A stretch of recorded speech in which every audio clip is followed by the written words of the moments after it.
It has been the longest road to get here, where we are now 26 days away from the New York City Marathon. But the reason I'm able to run strong right now, and that I'm actually, I think I'm gonna make it to race day, knock on wood, all the way, is because of this woman and Finish Line physical therapy. Because I'll be honest, like, I don't think not that I don't think, I didn't take my physical therapy seriously or prehabbing seriously, and I just thought that time off would make things better. So I want to talk with Raechel about the 5 things that Raechel did to get me running pain-free again. 5 things is also being like very general about it. There was a lot of things, but I think the 5 most important things. Time off running first, yeah. We shut it down completely for how long? 6 weeks. 6 weeks.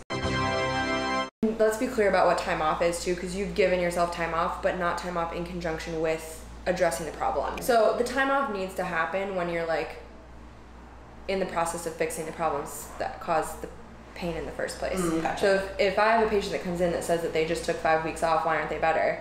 Well, you can take 5 weeks off and maybe you feel better after the 5 weeks, but once you start doing that, going through those runs again, if you never fixed the problem in the first place that caused the pain, then probably you're gonna be in pain still. Cool. So we took time off. In the time off, we addressed your hip mobility through like the breathing and the posture. I didn't believe Raechel.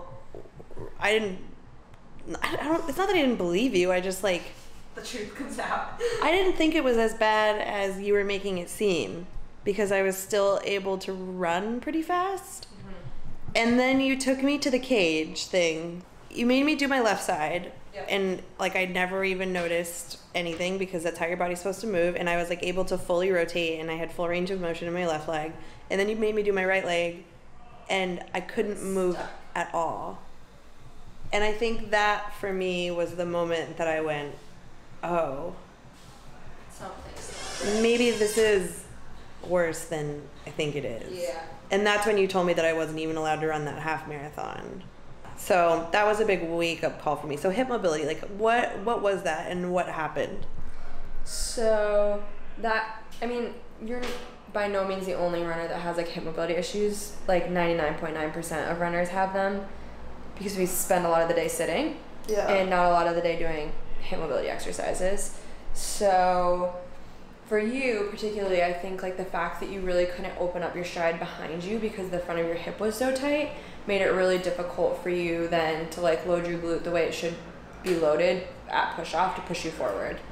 And there's like a lot of other things that happen like all the way up the chain into like your rib cage and everything else when you don't have the right mobility through your hip and pelvis. Yeah. But I think for you it was mostly like working on, again, in combination with the breathing exercises, to be able to like get your pelvis to come underneath you and then open up the hip flexor a little bit more so that you could actually like bring your leg. Because that was like I think the biggest thing you said when you first came in was I feel like I can't Bring my leg like stride the right way. Yeah. And then especially for somebody with a hamstring issue, because of where the hamstrings connect, and we talk about this a lot, on the back side of the pelvis, kind of on your sit bone, if you're really kind of in that like forward position of your pelvis and you're tight through the front of your hips, your hamstring's being pulled on like all day. Yeah. Whether you're running or walking. I mean, running is like the extreme then. Yeah. Because if it's being pulled on while you're just standing there, when you're striding out for, you know, a sprint, it's really being pulled on. And so we needed to fix that.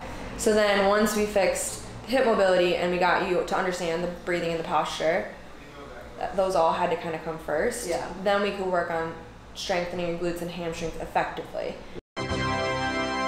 Because you've been doing a lot of strength training on your own, but I don't think you were truly, I mean, correct me if I'm wrong, but I don't think you were truly getting your hamstrings and your glutes in a way that was like effective. It is interesting that you'll like, you know, when you do squats and you're like, put your weight in your heels and press down, like you do that, but you don't feel what. You're like, yeah, I feel that. Yeah, and Raechel was like, do you feel it firing in your glutes? And I would be like, sure. Now I know you've lied to me. I don't even think it's that I lied, it's just that I like. didn't know what it meant. I didn't know what it meant, and I also didn't feel it, because I don't think the muscles were there, you know? Or the pathways from your brain to those muscles just weren't strong enough for you to like recognize like what was happening. We've been working at this since March. And I feel like I'm only just getting it this month. Like, I feel like September was the first time that I got it. Yeah. The last one is reintroduce running with form changes slowly. Yeah. I mean, how long did we like go? I mean, I made Kelly start at like a mile. Yeah, we started at 1 mile every other day. Every other day, and there has to be a day in between, and each run had to be pain-free. And I made her do 3 runs at a mile with a day or 2 in between, pain-free, before she could move on. Yep. We did that for 6 weeks, all the way up until 6 miles, and that's when I started marathon training. In that 6 weeks, it was like you were on like the good end of things. Like, you were able to like get through those like mile progressions like exactly how I would plan. A mile 1 week, 2 miles the next week, 3 miles the next week. Some people, like, you might have pain when you get to 2 miles, and then you need to drop back down to a mile, or to wherever you can do pain-free, whatever you can do pain-free. Or like, you may need to start at a half a mile and do a half a mile for a little bit, and then move to a mile, and then move to a mile and a half. Like, it might take longer than 6 weeks, but I like literally just had a conversation with a patient about this morning, who like tries to get running, and every time they go out, they try to do 3 miles, and I can't stress it enough, even if you're a runner who's done marathons or ultra marathons before, if you've taken time off from running and you've taken 6 or 7 weeks off from running and you're trying to go back and do 3 miles, your body is not used to doing 3 miles anymore. Your joints are not used to doing 3 miles. Even if you cardio-wise could do it, you have to start to like reintroduce those injured tissues to running slowly, or you're gonna set yourself back. And every time you set yourself back, then you have to take more time off. Yeah. And we've done this ping pong back and forth for like the last like several months. So like, I can't, it's hard, you have to have patience, but if you can do it slowly, you'll end up running again. It's just slowly. Yeah. This is like the time period where most people tend to like slack off on their strength training and on their like breathing exercises. I think we addressed that last time. We did. And because the running gets to be like, you're tired, you've been doing this for 18 weeks, 16 weeks, however long it's been a long time.